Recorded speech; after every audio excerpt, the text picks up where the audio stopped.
श्री राधे राधे। भक्तों, जब किसी साधक के अंदर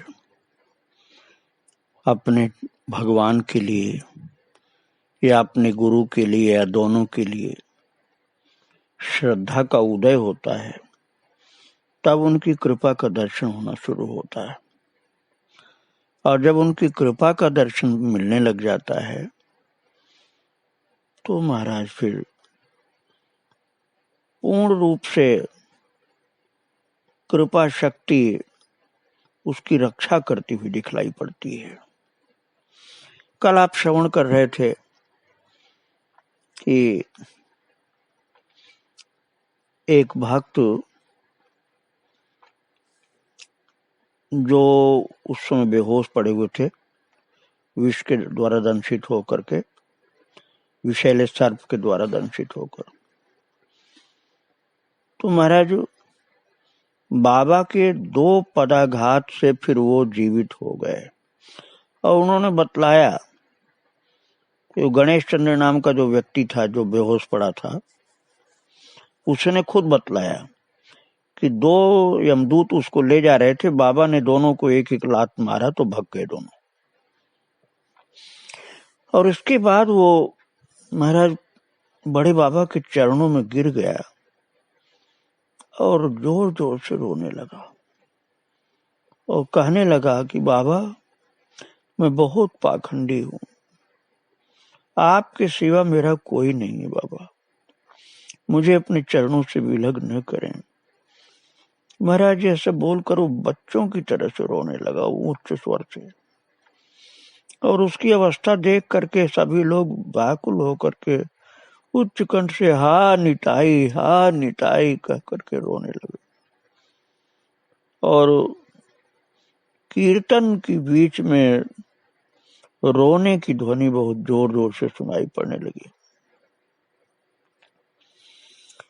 सब लोगों को यही लगा कि पूर्ण शक्ति बाबा की है। किंतु ऐसी स्थिति में गुरु को अपने को भी संभालना पड़ता है। उस समय तुरंत वो सावधान हुए बाबा और बोले, अर्धमुद्रित नेत्र उनके थे, आधी खुली हुई आंखें, और प्रेम गदगद कंठ से बाबा ने कहा, बाबा, हाथी का बोझ चींटी के ऊपर क्यों डालते हो तुम लोग?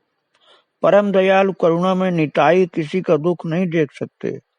हम उन्हें भजें या न भजें, बस इतना जाने कि वे हमारे प्रभु हैं। उनका कहना यह था कि मैंने नहीं किया है, ये सब निताई चांद ने अर्थात नित्यानंद जी ने किया है। और बड़े बाबा का जीवन पूर्णतः निताई चांद को समर्पित था। एक प्रकार से निताई चांद से उनका पूर्ण तादात्म्य था। वे जो भी करते निताई चांद पर पूर्ण रूप से निर्भर होकर के करते, उनके सुख के लिए करते। एक बार वो बीमार पड़े और कविराज ने हाथ देख करके भयभीत होते हुए कहा, छाती में अत्यधिक कफ जमा है, आप 3 महीने तक न बोलें तो आपके लिए अच्छा रहेगा। भक्तों, पहले वैद्यों को कविराज कहा जाता था, तो जो कविराज बाबा की नाड़ी पकड़ के बोल रहे थे, कविराज मतलब डॉक्टर, आज की समझने के लिए बता रहा हूँ। उच्च कोट के जो वैद्य होते उनको कविराज कहा जाता था। तो उन्होंने कहा कि आपको कीर्तन भी करना हो तो महाराज बहुत धीरे धीरे करें। बाबा ने कहा, 3 महीने उच्च कीर्तन बंद रहेगा तो मेरा तो दिमाग खराब हो जाएगा या मेरे हृदय में कोई रोग उत्पन्न हो जाएगा। अच्छा, निताई चांद की इच्छा से मैं यथासाध्य प्रयत्न करूंगा। और महाराज वो कविराज जो थे वैद्य जी, वो औषधि देकर चले गए। और दूसरे दिन से नित्य स्वरूप ब्रह्मचारी दरवाजे पर बैठ गए। और जो लोग बाबा के पास आते उनसे कहते, बाबा जी महाराज का शरीर अस्वस्थ है, आप लोग कृपा करके कुछ दिन उनके दर्शन न करें। कुछ लोग उसी समय वापस चले जाते, कुछ केवल एक बार दर्शन करने के लिए कातर भाव से प्रार्थना करते। इस प्रकार महाराज 9 बज गए। बाबा जी महाराज एकदम चीत्कार करके उठे और नित्य स्वरूप मेरा माथा फटा जा रहा है, दरवाजा खोल नहीं तो मैं पागल हो जाऊंगा। अब नित्य स्वरूप ने ऊपर आकर के कहा, कविराज ने कम से कम 1 महीने आपको जोर से बोलने के लिए निषेध किया है महाराज जी। बाबा बोले, मैंने तो सोचा था कविराज महाशय के उपदेशानुसार चलूंगा, पर ये देह मेरा तो है ही नहीं। जिनकी वस्तु है वे जैसे चाहे रखें, मेरा इसमें क्या अधिकार। मैं अपने मंगल की जितनी चेष्टा और चिंता कर सकता हूं, मंगल में निताई चांद उससे कहीं ज्यादा मेरी चिंता करते हैं। इसलिए किसी को मत रोको। भक्तों के हृदय में बिंदु मात्र आघात पहुंचने से निताई चांद को बड़ा कष्ट होगा। जय गोपाल नाम के जिस युवक का हम ऊपर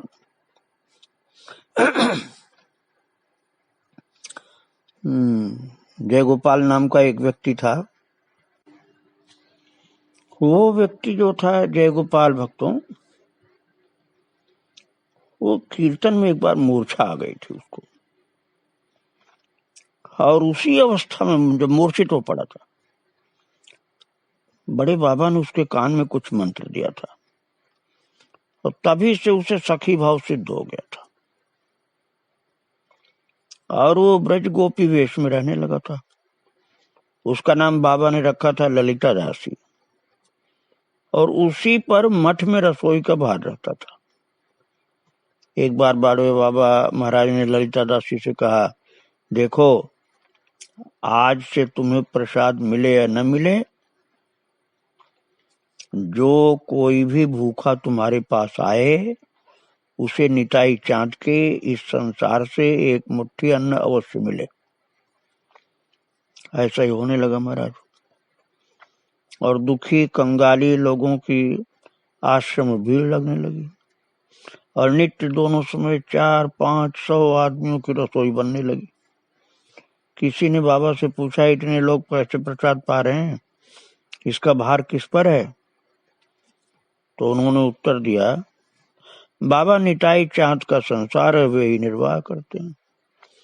हमारे ऊपर जमा खर्च का भार उन्होंने नहीं छोड़ा। कहां से और कैसे क्या चल रहा है वे ही जाने। मैं तो इतने जानता हूं कि काम ठीक चल रहा है, न संचय होता है न अभाव होता है। महाराज एक दिन संध्या समय ललिता दासी ने बाबा जी महाराज से कहा, बाजार करने के लिए कुछ नहीं है, कल सवेरे की रसोई का बाजार आज न करने से काम न चलेगा। अब देखो भक्तों, महाराज जी को भगवान के ऊपर कितना विश्वास था, अभी आप समझिए। तो बाबा जी बोले कि तो ठीक है, बाजार करो, मुझसे कहने की क्या जरूरत है, जिनका संसार है उनसे कहो। तो ललिता ने कहा कि मैं तो किससे कहूं, मैं और किससे कहूं, मैं तो आप ही को देखती हूँ, और प्रत्यक्ष छोड़ अनुमान की जगह कहाँ जाऊं। महाराज ये ललिता दासी जो ऐसा बोली कि मैं जानती नहीं दूसरे को, वो पुरुष शरीर का था, लेकिन बाबा की कृपा से बिल्कुल गोपी जैसा अपने को महसूस करता था। उसे भूल गया था कि मेरा शरीर पुरुष का है।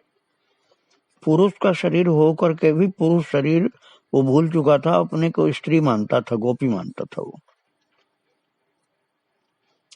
तो इसीलिए उसने ये कह दिया कि मैं तो आप ही को देखती हूँ। अब उसको कहना चाहिए मैं आपको देखता हूँ, लेकिन आप ही को देखती हूँ ऐसा बोला उसने, क्योंकि अपने को गोपी मानता था वो। और बाबा फिर बोले कि मैं भी तो यही कहता हूँ कि प्रत्यक्ष छोड़ अनुमान से क्यों कहती हो, तुम जिसे प्रत्यक्ष कहती हो वो तो कुछ भी नहीं, आज है कल का कुछ ठिकाना नहीं। आज जिससे बात कर रही हो ना, कल संभव है उसे मरा जान करके अग्नि में झोंक दो। जिसकी सत्ता से जगत की सत्ता है वो कभी अप्रत्यक्ष नहीं हो सकता। यद्यपि दर्शन शास्त्र में ईश्वर तत्व को अनुमान सिद्ध माना गया है, और मुझे ये बात अच्छी नहीं लगती कि जो वस्तु दृश्य अदृश्य जगत में ओतप्रोत होकर सदा वर्तमान है उसे अनुमान सिद्ध माना जाता है। इसलिए भ्रम छोड़ो। निताई चांद के संसार में वास करती हो, अभाव अभियोग जो कुछ है उन्हीं से कहो, वे पूरा करेंगे। और तुमको ऐसे नहीं बनता है। बाबा ने कहा कि एक उपाय में बताता हूँ कि मंदिर में जा करके चाहे मेरा नाम लेकर के कह दो कि उन्होंने भेजा है। आपके संसार में दोनों समय 400-500 लोगों की रसोई बन रही है। अब बाजार के लिए खर्च के पैसे नहीं हैं, जैसे चाहें आप करें। अब देखो भक्तों, भगवद आश्रय से क्या कार्य होने जा रहा है। तो ललिता दास जी ने ऐसा ही किया। ललिता दास जी उस साधु का नाम था, अभी मैं बता रहा था आपको। और ललिता दास जी मंदिर में जा करके बेमन से ही सही, क्योंकि वो समझी कि बाबा जी महाराज ने उन्हें तसल्ली देने के लिए सब कहा, इसलिए बेमन से किया है। और कोई 20 मिनट बाद ही जाकर के पहले तो उन्होंने कह दिया कि बाबा जी ने ऐसा कहा है कि आपका संसार आप जानो, वो बाजार के लिए पैसे नहीं है, और दोनों टाइम 500-500 लोगों का भोजन बनता है। महाराज ये सब कह तो दिया, और उसके बाद क्या लीला होती है कि लगभग 20 मिनट बाद ही बाबा जी महाराज ने उनको आवाज दी, और उन्होंने जाते ही देखा कि 2 गड्डियां नोटों की बाबा जी के सामने रखी हैं, और एक साधारण से व्यक्ति से कह रहे हैं, मैंने सुना कि ठाकुर के संसार में बाजार खर्च का अभाव है, इसलिए कुछ थोड़ा सा दे रहा हूं। वो आदमी बाबा से कह रहा था, तो महाराज तो साधारण सा आदमी 2 गड्डी नोट की दे करके कहां से आया, अचानक ये दे दिया। और ललिता दास ये देख करके अवाक। उन्होंने बाबा जी से कहा, मैंने तो केवल आपकी आज्ञा का पालन करने के लिए बेमन से जा करके ठाकुर जी से कहा था। विश्वास और भक्ति मुझ में नहीं महाराज, मैंने तो आपकी आज्ञा का पालन किया, बेमन से ही जाकर कहा था कि खर्चा के लिए कुछ भी पैसा नहीं है, और भंडारा दोनों टाइम 500-500 लोगों को चल रहा है, अब आप जानिए। तो बाबा जी ने कहा, तब तुम ही देखो, ऊपरी मन से प्रार्थना करने से जब उनकी ऐसी कृपा दृष्टि हो जाती है तो श्रद्धा पूर्वक करने से क्या नहीं हो सकता है। महाराज जी ने कहा कि तुमने ऊपरी मन से कहा, लेकिन देखो कितना बड़ा काम हो गया। तो जीव की संकीर्ण बुद्धि और अविश्वास ही उसके दुख का कारण है। विश्वास पैदा करने का मूल साधन है शरणागति, और अनन्य भाव से उनकी शरण ग्रहण करने से विश्वास होता है। सदा प्रभु की अधीनता स्वीकार करके उनकी कठपुतली बन करके संसार में रहना चाहिए। उनके ऊपर निर्भर रहने से कभी किसी प्रकार का अभाव नहीं होता है।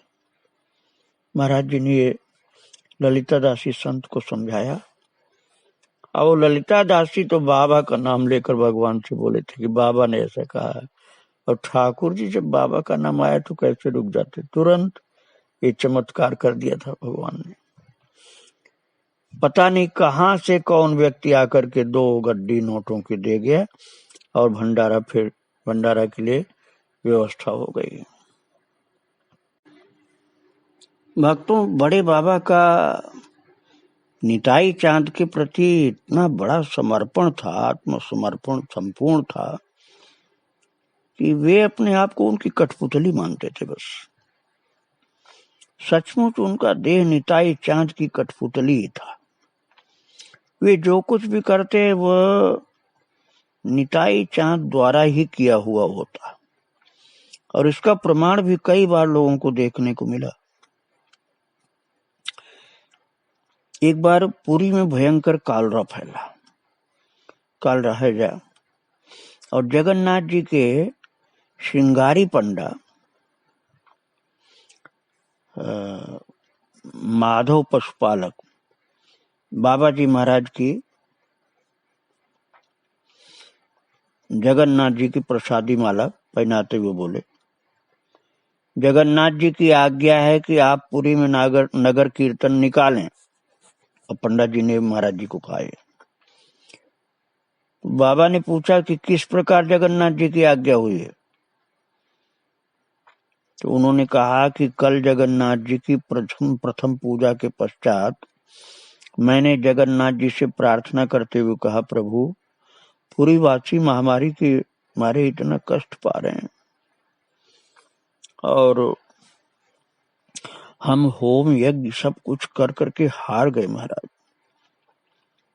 और हमारा विश्वास है कि यदि बड़े बाबा जी महाराज नगर संकीर्तन करें तो महामारी अवश्य दूर हो जाएगी, पर यह तभी हो सकता है जब आप उन्हें आदेश दें। पंडा जी ने ऐसा भगवान से कहा था, जगन्नाथ भगवान से, और उसी समय उन्होंने अपनी एक कंठी माला गिरा दी। अब आप जैसा भी चाहे विचार करें। वो कंठी माला लेकर के पूरे आए थे पंडा जी, जो भगवान के गले से गिरी थी बोलते ही। और दूसरे दिन प्रातः महाराज अपने पूजा आदि के कार्य संपन्न करके बाबा आश्रम वासियों से बोले, देखो आज संकीर्तन महासमर है, सावधान, कोई भी इस समर में सैन्य मंडली के बीच से अलग नहीं हो, और जो कुछ होगा सब काम निताई चांद का होगा, और हम लोगों को उनकी उस संकीर्तन मंडली में चलना है। महाराज महामारी बहुत भयंकर जगन्नाथपुरी में फैली थी। अब भगवान का संकेत मिला है कि बड़े बाबा संकीर्तन करे तो महामारी का शमन हो जाएगा।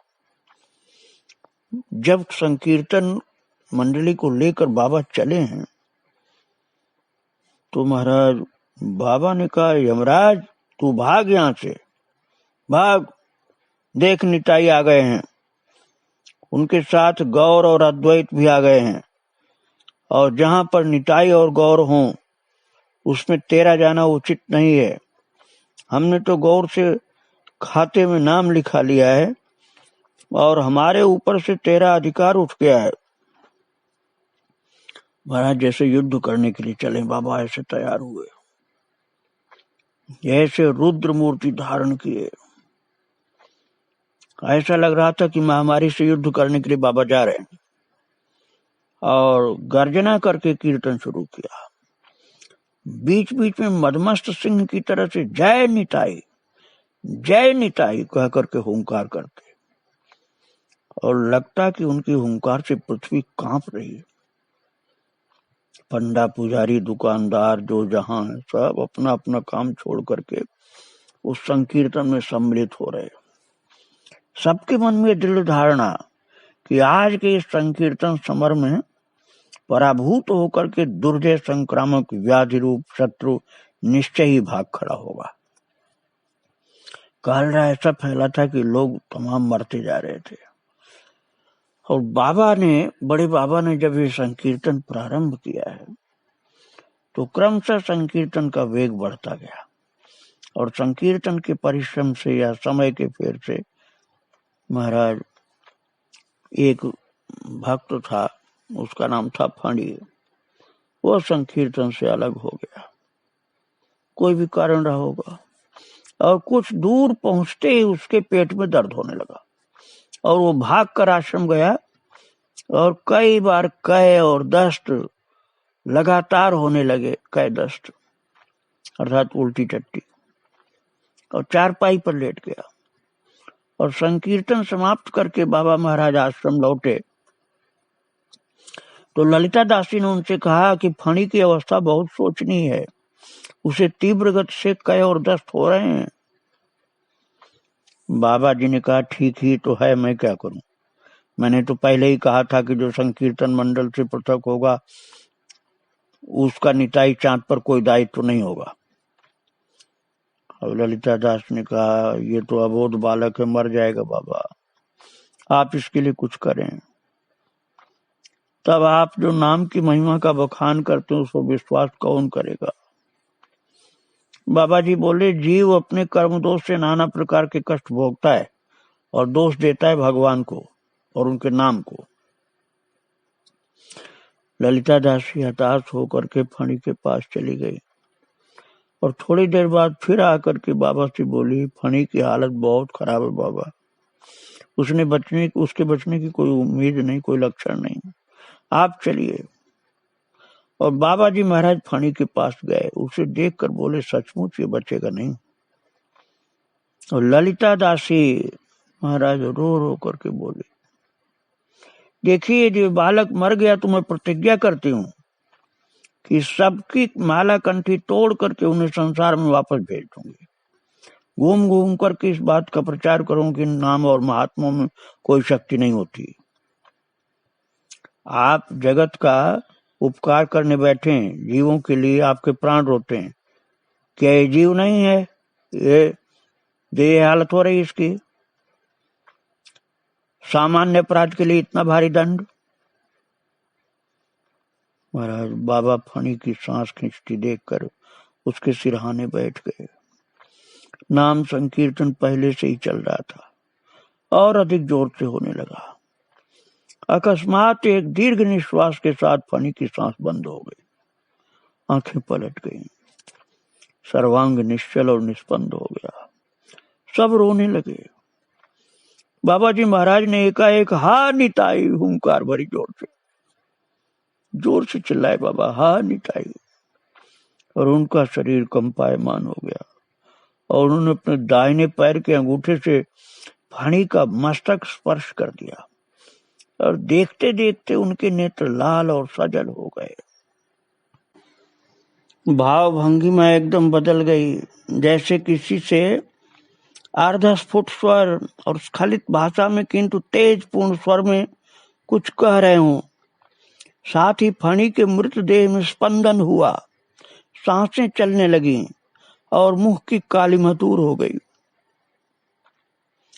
महाराज ललिता दासी ने फणी की स्थिति में इस प्रकार का परिवर्तन देखा तो प्रफुल्ल होकर आनंदित होकर उनके मस्तक की ओर दृष्टि डाली तो देखा कि जहां बाबा जी महाराज बैठे थे वहां उज्जवल श्वेत वर्ण अति तेजस्वी रक्तिम नेत्रों वाले महाराज हल मूसलधारी अति दीर्घाकार एक महापुरुष विराजमान है, हल और मूसल लिए हुए, और अश्रुगदगद कंठ से उन्होंने पास वाले व्यक्ति से जैसे ही कहा देखो कैसी अपूर्व मूर्ति है।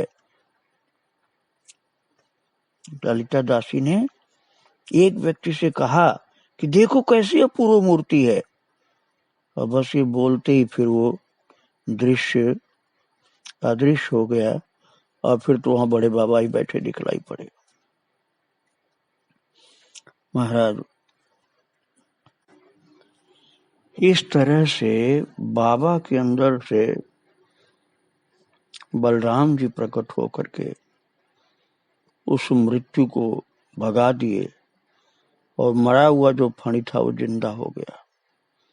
बाबा के अंदर से जो नाम की शक्ति प्रकट हुई और जो नित्यानंद भगवान की शक्ति प्रकट हुई उसने उस मरे हुए फणी को जीवित कर दिया। भक्तों ऐसी अद्भुत शक्ति थी बाबा की, उनके चरणों में बारंबार प्रणाम। आगे उनका चरित्र फिर मैं सुनाऊंगा। श्री राधे राधे, जय श्री।